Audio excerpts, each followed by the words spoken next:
Hello guys, Archer from किसका बनता है हियर एंड वेलकम टू क्या। सो बेसिकली सीन क्या है कि सीन सब लोगों को पता है कि मेरा कंटेंट जो है मोस्टली आउटडोर बेस्ड है, experience, travel etcetera etcetera etcetera. But अभी चल रहा है लॉकडाउन और लॉकडाउन एक्सटेंड हो गया है, तो मेरा जो वो वाला कंटेंट है वो तो अभी नहीं बन सकता। बट अब कंटेंट तो बनाना है और कुछ ना कुछ तो करना ही था। तो स्टार्टिंग फ्रॉम टुडे सिर्फ 19 दिन का लॉकडाउन है, मैंने एक नई सीरीज़ चालू की है। इस सीरीज़ का नाम है हैशटैग करना है तो करना है सीरीज़, और इसमें मैं कुछ लोगों की स्टोरीज शेयर करूंगा जो मेरे पर्सनल इंस्पिरेशंस है और जो हैशटैग करना है तो करना है का प्राइम एग्जांपल हो सकता है वर्ल्ड में। लाइक एक बंदे ने कुछ सोचा और जितने लोग उससे मिलते सब उसे इम्पॉसिबल कहते रहे उस चीज़ को करने के लिए, बट स्टिल उसने करके दिखाया। So this would be the first video in the series और 18 और आएंगे। चैलेंज अपने आप को भी कि मैं डेली एक ऐसी स्टोरी शेयर करूँ आपके साथ। एक और चीज़, जो मेरे बाकी वीडियोस है वो भी जो पुराने हैं एडिट वो साथ साथ आते रहेंगे, बट ये 19 दिनों में ख़त्म करना है। तो आज की स्टोरी चालू करते हैं। टाइटल आप लोगों ने देख लिया होगा, एक स्टोरी प्रोजेक्ट आइसमैन की। So let's dive straight into the story. आज से 2 या 3 साल पहले एक न्यूज़ आई थी। मिलन सोमन ने एक ट्रायथलॉन में पार्ट लिया था और वह न्यूज़ काफ़ी वायरल हुई थी, जिसका नाम था आयरन मैन ट्रायथलॉन। सो ट्रायथलॉन बेसिकली क्या होता है, आपको 3 एक्टिविटीज़ करनी रहती हैं। फर्स्ट वन है स्विमिंग, सेकेंड है साइकिलिंग और थर्ड है आपकी रनिंग। आयरन मैन में आपको इन तीनों चीज़ों को स्पेसिफिक टाइम में करना होता है और ये एक एंड्योरेंस रेस होती है। एंड्योरेंस क्यों, वो भी मैं बताता हूँ। सो बेसिकली आयरन मैन में आपको 3.8 किलोमीटर स्विम करनी होती है, जो कि अपने आप में बहुत टफ चैलेंज है। उसके बाद सेकंड आपको करना होता है 180 किलोमीटर बाइक राइड मतलब साइकिल राइड, जिसमें जनरली जो पतले टायर वाली होती है ना रेसिंग साइकिल वो यूज़ होती है। और उसके बाद आपको एक फुल मैराथन भागना होता है विच इज़ अराउंड 42 किलोमीटर्स, और ये सब 17 आवर्स के अंडर। सो समझ सकते हो आप इतना टफ होता है। तो मिलन सोमन ने ये किया था, वहाँ से ये हाईलाइट हुआ था। ये चीज़ केवल इसलिए थी कि अगर आपने आयरन मैन सुना होगा या मतलब वो न्यूज़ पढ़ी होगी तो आपको एक रेफरेंस पॉइंट ऑफ व्यू मिल जाएगा। अब ये करना अपने आप में ही बहुत ज़्यादा टफ होता है। इंडिया से अभी मेरे ख्याल से लेस देन 100 और 200 आयरन मैन ही होंगे जिन्होंने मतलब ये कॉन्टेस्ट में पार्ट लिया है, और अलग अलग जगह ये अलग अलग तरीक़ों से अरेंज होता है। बट अब इमेजिन ये करो, यही जो मैंने अभी बोला ये चीज़ कोई अंटार्कटिका में जाके करता है। Yup, you heard it right, same चीज़ अंटार्कटिका में, मतलब 3.8 किलोमीटर स्विम, -2 डिग्री टेम्परेचर में, 180 किलोमीटर बाइक राइड बर्फ पे, और 42 kilometre run in a blizzard. That's the story of a person called Anders Hoffman. और उसी हैशटैग करना है तो करना है स्टोरी के बारे में आज आप लोगों को मैं बताऊंगा। अब एंडर्स हॉफमैन कौन है? ये एक 29 साल का बंदा है जिसने 3 साल पहले अपनी जॉब क्विट की। उसकी कहानी कुछ ऐसे स्टार्ट होती है कि उसे प्रोफेशनल फुटबॉलर बनना था, बट बचपन में ज़्यादा एथलेटिक था नहीं, और लोग तो लोग होते हैं, नहीं कर पाओगे ये वो कहते कहते फाइनली वो प्रोफेशनल फुटबॉलर नहीं बन पाया और एक जॉब में लग गया। बट उसके बाद क्या हुआ कि एकदम से एक फ्लिपिंग पॉइंट आता है, वो उसका आया, और 3 साल पहले उसने डिसाइड किया कि कुछ ऐसा करेगा जो अभी तक किसी ने अटेम्प्ट नहीं किया है पूरे वर्ल्ड में। सो उसने एक आयरन मैन किया। आयरन मैन करने के टाइम वो सोच रहा था लाइक क्या नया किया जा सकता है, तो उसने सोचा क्यों ना आयरन मैन एक नए कॉन्टिनेंट में किया जाए। फिर कुछ रिसर्च के बाद पता चला कि आयरन मैन केवल अभी अंटार्कटिका में नहीं किया गया है, और डिसाइड हो गया कि आयरन मैन वहाँ जाके करना है। अब since Iron Man is a trademark word for the Iron Man triathlon, so इन्होंने अपने प्रोजेक्ट को नाम दे दिया आइसमैन। सबसे पहले इनके ये करने के रीज़न के बारे में जानते हैं। सो इस बंदे का एक कोट है, limitations are only perceptions of what we can achieve, जिसका हिंदी में मतलब ये हो गया कि आपकी जो लिमिट्स है, आपको जो लगता है आपकी लिमिट्स है, वो केवल आपकी थिंकिंग है कि आप कहाँ तक जा सकते हो। अगर आप अपनी थिंकिंग बढ़ा दो तो आप अपनी लिमिट्स बढ़ा सकते हो। इसका करने का ये रीज़न था, इस बंदे ने आयरन मैन की और सोचा इसने, फिर सब इससे कहने लगे कि ये तो इम्पॉसिबल है, किसी ने अटैम्प्ट नहीं किया, ये हो ही नहीं सकता। और लोगों के कहने का रीज़न भी ऑब्वियस था कि आप -2 डिग्री -3 डिग्री टेम्परेचर में ऐसी चीज़ करने जा रहे हो जो वैसे ही दुनिया के 1% लोग करते हैं, और वो एंड्योरेंस रेस मतलब 17 घंटे में ये सब करना अपने आप ही में बहुत बड़ी बात है। वो आप करने जा रहे हो एक ऐसे एनवायरनमेंट में जहाँ पर खड़े रहना ही थोड़े टाइम तक लाइक जानलेवा होता है। सो ऑब्वियसली लोगों ने कहा नहीं हो सकता। वहाँ पे इस बंदे की थिंकिंग क्या होती है कि मुझसे वो लोग कह रहे हैं कि ये नहीं पॉसिबल है जिन्होंने अभी तक आयरन मैन ही नहीं ट्राई किया। अब जो उस लेवल तक ही नहीं पहुँचा है वो आगे की लेवल के बारे में कैसे बता सकता है।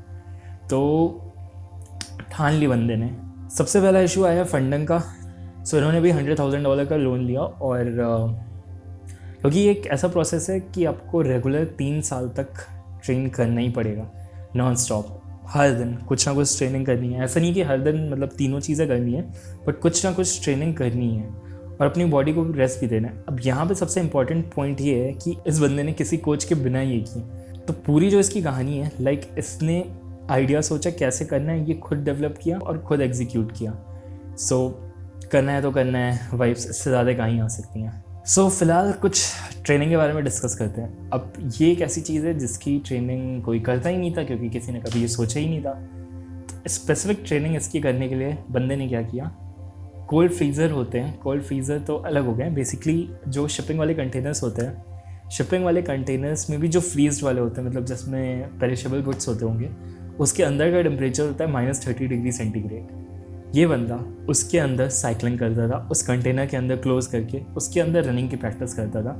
जिसके बाद आइस बात होती है। आइस बात क्या होती है, एक बड़ा सा ड्रम है, उसमें वो पूरा ऊपर से नीचे तक बर्फ़ है और 30 मिनट तक उसमें रहना है। 10 मिनट क्या 20-25 सेकंड में लोगों की हालत ख़राब होती है। इसको ट्रेनिंग के लिए उसमें 30 मिनट रोज़ रहना पड़ता था। अभी स्टार्ट हो रही है ट्रेनिंग की, अभी आगे बताते हैं। बाकी लोग ट्रेन करते थे जब कंडीशन राइट होती थी, लाइक आज चलो बहुत तेज़ विंड हो गई या आज हरिकेन आ गया या कुछ हो गया तो ट्रेन नहीं करेंगे। इसको वैसी कंडीशन ही फेस करनी थी अपनी फाइनल चैलेंज पे, तो चाहे जो हो जाए ये रोज़ ट्रेनिंग करता था, कुछ ना कुछ, चाहे रनिंग हो गई, चाहे साइकिलिंग हो गई, चाहे इंडोर ट्रेनिंग हो गई, कुछ ना कुछ रोज़ ट्रेन करता था ये। और इसको ट्रेनिंग इसलिए और ज़्यादा करनी थी क्योंकि 3 साल पहले तक ये बंदा प्रोफेशनल एथलीट नहीं था। क्या ही बोलो इसके बारे में, अलग लेवल की इंस्पिरेशनल स्टोरी है। आगे बढ़ते हैं। जो मेन चैलेंजेस है इस ट्रायथलॉन में, स्विमिंग जो अंटार्कटिका में इन लोगों ने डेस्टिनेशन चूज़ की थी, उस पर जो टेम्परेचर था वाटर का वो -2 डिग्री सेंटीग्रेड था। अब -2 डिग्री सेंटीग्रेड में 3.8 किलोमीटर स्विम करने में आधे लोग तो सर से आ जाएंगे, बट यहाँ पे अभी इसका 1/3 भी चैलेंज कंप्लीट नहीं हुआ। सेकेंड, जो आयरनमैन जनरली लोग करते हैं वो पतले टायर वाली जो रेसिंग साइकिल्स होती हैं उसमें करते हैं, तो उसकी स्पीड अगर आप चाहो तो 40 to 45 किलोमीटर उसके ऊपर भी आराम से चली जाती है। मेरे पास माउंटेन बाइक है जिसकी स्पीड 25-30 के आसपास जाती है, बट ये दोनों वहाँ नहीं चलनी है बर्फ़ में, क्योंकि वहाँ पे लाइक ग्रिप चाहिए। तो फैट टायर्स वाली बाइक होती हैं, आप लोगों ने शायद देखी भी होंगी, इतने मोटे मोटे टायर होते हैं, उस पर ये करना था। और फैट टायर वाली बाइक पे स्पीड लगभग ना के बराबर आती है, तो 180 किलोमीटर उसमें करना अपने आप ही में मतलब टफ़ को और टफ़ बनाता है, क्योंकि अगर वो नहीं हुआ तो बर्फ़ की जो स्लिपरी सरफेस, या तो स्लिपरी सरफेस है या फिर आपका जो पाउडर होता है आइस पाउडर वो होगा, तो दोनों पे वो पतली वाली साइकिल नहीं चल पाएगी। तीसरी जो रनिंग वाला पार्ट है उसकी भी यही कहानी थी कि उसमें अगर आप नॉर्मल शूज़ में रन करोगे तो फिर आप स्लिप करोगे बहुत बुरा और ऑब्वियसली चोट ज़्यादा आएगी। रनिंग वाला पार्ट भी करना था स्पाइक्स में। अब स्पाइक्स पहन के कितने देर ही रन हो सकता है, तो ये 3 चैलेंजेस मेन थे। ये तो फाइनल डे के थे, अभी उससे पहले के चैलेंजेस आते हैं। इस 3 साल की जर्नी में इस बंदे को काफ़ी चैलेंजेस फेस करने पड़े। सबसे पहला तो फंडिंग, ऑब्वियसली फंडिंग इसलिए क्योंकि यार वो मैं अच्छे से समझ सकता हूँ, जब आप कुछ नया स्टार्ट करते हो तो कौन आपके वेंचर को फंड करना चाहेगा, ये ढूंढना जब आपके पास लाइक कोई कॉन्टैक्ट्स ना हो तो बहुत टफ चीज़ होती है। उसके बाद अगर आपको कोई मिल भी गया कि हाँ भाई ये बंदा फंड कर सकता है, तो उसको ये कन्विंस करना कि आपका प्रोजेक्ट उसके लिए कैसे यूज़फुल हो सकता है, ये एक बहुत बड़ी चीज़ होती है। और जो इस बंदे के साथ बहुत बड़ी प्रॉब्लम थी, बाद में ऑल्दो इसका ये इशू क्लियर हो गया था, बट 2-2.5 साल तक फंडिंग के लिए बहुत हाथ पैर मारने पड़े थे। और ट्रेनिंग करने के बाद, इतनी ट्रेनिंग करने के बाद केवल लोगों को बिस्तर दिखेगा सोने के लिए, उसके बाद इससे फंडिंग का इशू होता था। दूसरी चीज़, ये पूरी जर्नी एंडर्स भाई सोशल मीडिया पे दिखाना चाहते थे, क्योंकि जो इस बंदे की लाइन है, limitations are only perception of what you can achieve, उस मैसेज के साथ लोगों को इंस्पायर करना चाह रहे थे कि जो आपसे कह रहे हैं कि ये नहीं हो सकता, उस बंदे ने खुद कभी ये ट्राई नहीं किया और मैं वो चीज़ करना चाह रहा हूँ। तो वो एक सोशल मैसेज के साथ था कि जो यंगस्टर्स हैं या फिर जो भी कुछ करने की सोच रहे हैं वो कर सकता है, हैशटैग करना है तो करना है, इसका भी सोशल मैसेज था। But even after 2.5 years of creating content, social media पे ग्रोथ नहीं हो रही थी। वो भी बाद में हो गई आखिरी 6 महीने में, बट 2.5 साल इस फ्रस्ट्रेशन में काम करना कि फंडिंग नहीं मिल रही आपको, 2.5 साल इस फ्रस्ट्रेशन में काम करना कि सोशल मीडिया पे आपकी ग्रोथ नहीं हो रही, 2.5 साल इस फ्रस्ट्रेशन में काम करना कि आगे क्या होगा, इसका केवल एक ही वर्ड है, परसेवरेंस। शायद परसेवरेंस बोलते हैं, पेशेंस बोलते हैं, ईजी वर्ड है। सो पेशेंस के साथ अपने एक गोल सोच के उस पर लगे रहना अपने आप में बहुत बड़ी चीज़ है। अब कंटेंट भी जो 2.5 साल क्रिएट हुआ था वो केवल 2 या 3 कर रहे थे, सिंस इनके पास फंडिंग नहीं थी तो इनके पास मैन पावर भी नहीं आ पा रही थी जो आइडियाज़ हैं कंटेंट क्रिएशन की वो एग्जीक्यूट करने के लिए। तो चैलेंजेस थे। फिर आता है ट्रेनिंग वाले पार्ट में पहले तो लो टेम्परेचर में ट्रेन करना। तो 2017 या 18 के आसपास कोल्ड वाटर में स्विमिंग स्टार्ट की गई। कुछ पोलर मैराथॉन्स होते हैं जो एकदम उसी की कंडीशंस को सिमुलेट करते हैं, लाइक बर्फ में ही मैराथन कर रहे हैं। उसमें इस बंदे ने पार्ट लेने की कोशिश की कि ऑब्वियसली ट्रेनिंग या अपना जो रिजल्ट है वो चेक कर सकते हैं, बट वो सब डिपेंडेंट होते हैं वेदर पे। और 3 बार अपने पैसे खर्च करके उसमें उसने पार्ट लिया और तीनों बार वो इवेंट कैंसिल हो गया। रीज़न भी कि वहाँ की कंडीशन वहाँ जाते ही बिगड़ गई और ब्लिज़र्ड्स जब आते हैं, मतलब पूरा जो वाइट स्नो का होता है तूफ़ान, जो स्नो का तूफ़ान होता है उसमें कुछ भी नहीं हो सकता। तो 3 बार वो करने के बाद फिर से निराशा हाथ लगी। बहुत ही लंबी स्टोरी है, बहुत ही दुखदाई स्टोरी है। एंड क्या है वो बताते हैं अभी। फिर साइकिलिंग का जैसा मैंने बताया कि जब कंडीशन ख़राब होती थी ये बंदा घर पे साइकिलिंग करता था, बट जब बाहर जा रहा है और फैट बाइक पे भी कर रहा है तो उसमें भी क्रैशेस इतने हुए कि कभी हाथ टूट रहा है, कभी पैर टूट रहा है, मतलब टूट नहीं रहा है बट बहुत इंजरी हो रही है जिसकी वजह से वो वाला स्पेसिफिक वर्कआउट ब्रेक करना पड़ रहा है। बट फिर भी कुछ ना कुछ रोज़ किया। बट धीरे धीरे करके साल भर पहले लाइक 2019 की स्टार्टिंग में ये बंदा ट्रायथलॉन्स जीतने लगा और धीरे धीरे करके वो कॉन्फिडेंस बिल्डअप होने लगा कि हाँ शायद ये पॉसिबल है। अभी भी मतलब दृढ़ निश्चय तो था बट मन में एक बहुत बड़ी डाउट थी कि शायद ये पॉसिबल है। फिर 3 साल की मेहनत के बाद फाइनली सब चीज़ों का जुगाड़ हो गया, स्पॉन्सर्स मिल गए, कंटेंट मिल गया, सोशल मीडिया फॉलोइंग मिल गई परसिवरेंस की वजह से। और फिर वो दिन आया जो फाइनली आइसमैन ट्रायथलॉन के लिए अंटार्कटिका जाना था। अब उसमें भी सबसे बड़ी प्रॉब्लम ये आई कि अंटार्कटिका में अगर वो फ्लाई करके जाते हैं तो जहाँ पे फ्लाई करते हैं लाइक जो अंटार्कटिका में एयरपोर्ट्स हैं वो जो कोस्टल एरिया है बेसिकली जो समंदर के पास वाली एरिया उससे 80 किलोमीटर दूर है। तो अगर वो वहाँ कैंप सेट करते हैं तो उनको स्विमिंग की स्पेस नहीं मिलेगी। तो इन्होंने प्लान किया क्यों ना एक बोट से जाया जाए। बोट से जाने में इस बंदे का हाल ये हुआ कि 48 घंटे की बोट राइड में 47 घंटे सी सिकनेस रही। 3 से 4 दिन के अंदर आइसमैन स्टार्ट होने वाला था। अगर आप कभी सी सिक हो तो आप समझ सकते हो कि लाइक पूरी बॉडी उस वक्त किस हाल में होती है।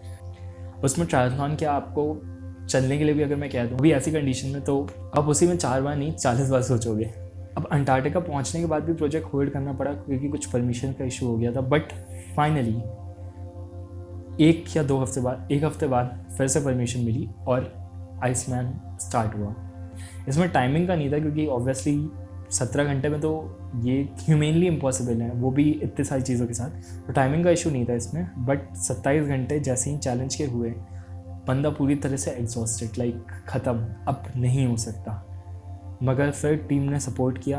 तो जो सोशल मीडिया फॉलोइंग थी उसका ख्याल आया और 3 साल के ड्रीम का ख्याल आया और मन में कहा नहीं यहाँ तक आके क्विट नहीं कर सकते। फिर साइकिल उठाई, साइकिलिंग की, 180 किलोमीटर साइकिलिंग भी हो गई, 22 किलोमीटर रन हो गया। बट आखिरी जो 20 किलोमीटर थे उसमें आ गया ब्लिज़र्ड। और ब्लिज़र्ड भी ऐसा कि जो विंड स्पीड्स थी वो 160 किलोमीटर पर आवर, जो सामने की विजिबिलिटी थी वो 5 मीटर के आगे नहीं।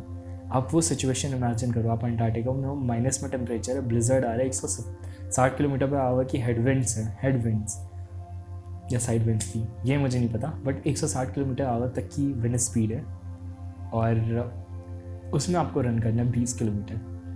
बट फाइनली जब इसने 3 साल गिव अप नहीं किया तो इस टाइम पे कैसा करता और आइसमैन कंप्लीट हो गया। 3 क्रैशेस पूरे रास्ते वेट फुट फिंगर्स के साथ 73 आवर्स में फाइनली इस बंदे ने आइसमैन कंप्लीट किया। और एक ऐसी चीज़ की जो पूरे वर्ल्ड में अभी तक किसी ने अटेम्प्ट नहीं की, एक ऐसी चीज़ की जो ह्यूमन बाउंड्रीज़ के लिमिट को पुश करेगी। ये एक ऐसी स्टोरी है जो मेरे लिए पर्सनली बहुत बड़ा इंस्पिरेशन है वो करने के लिए जो आपने एक बार सोच लिया कुछ भी हो वो। तो हैशटैग करना है तो करना है स्टोरीज़ में। सबसे पहली स्टोरीज़ एंडर्स हॉफमैन की। अब अगर ये स्टोरी आपको आगे पढ़नी है तो मैं इंस्टाग्राम और यूट्यूब का लिंक डिस्क्रिप्शन में डाल दे रहा। और अगर आपको लगता है कि ये सीरीज़ मुझे 18 दिन और कंटिन्यू करनी चाहिए तो प्लीज़ कमेंट करो, लाइक करो और किसी के साथ शेयर करो जिसको ये स्टोरी देखने में शायद मज़ा आए, क्योंकि अभी तो सब खाली बैठे हैं, थोड़ा इंस्पिरेशन ही मिल जाए। सही, ये इस टाइप का मेरा पहला अटैम्प्ट है तो अभी ये वीडियो की क्वालिटी इन द सेंस की एडिटिंग वगैरह में थोड़ा सा पंगा हो सकता है, बट करते करते सीख जाएंगे।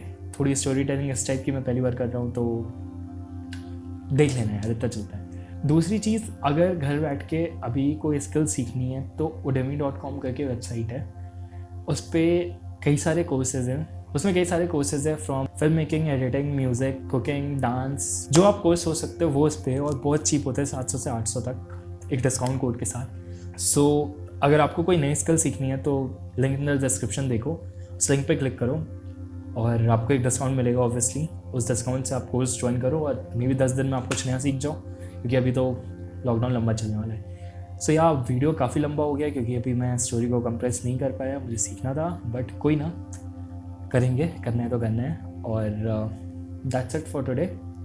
प्लीज़ लाइक, कमेंट, शेयर भी कर देना, सब्सक्राइब कर दो। 1000 सब्स होने वाले हैं, टारगेट ये है कि 30 अप्रैल से पहले 1000 सब्स हो जाए, कोशिश में जारी है। या दैट्स इट, बहुत ज़्यादा टाइम ले लिया। थैंक यू, नमस्ते, बाय बाय।